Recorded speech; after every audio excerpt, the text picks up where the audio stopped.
Amen. I count this an honor to introduce the Clayton State University's Gospel Choir, aka Appointed Generation. Let's give God some praise for them right now as they come.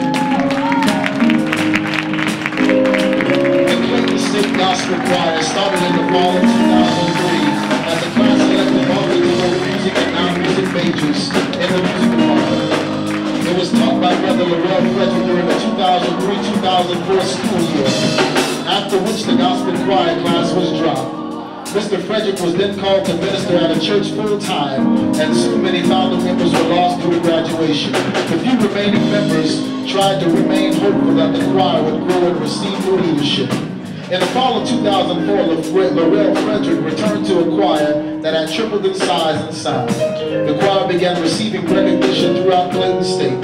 However, they still were not an official organization. In 2005, some of the choir members took it upon themselves to gain official recognition, and in the spring of 2006, they became a recognized student group.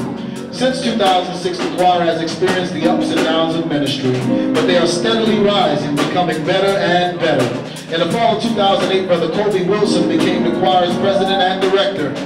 The choir has been active on campus and in the community, speaking, spreading, and singing the love of Christ through song and righteous living. The choir believes it takes more than just a good performance to be effective in ministry.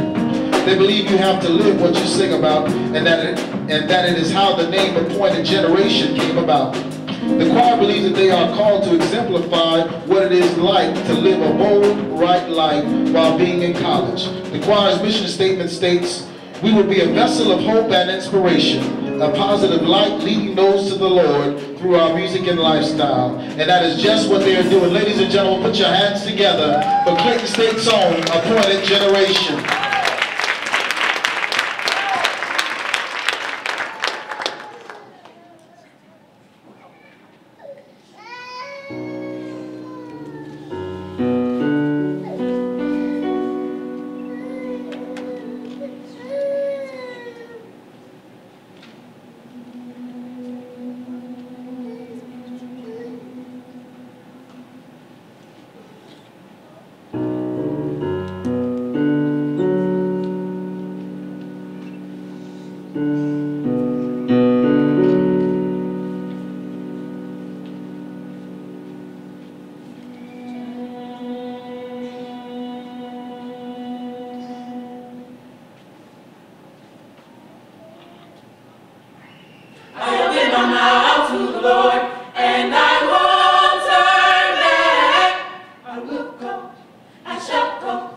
To see what it's gonna be, I open my mouth.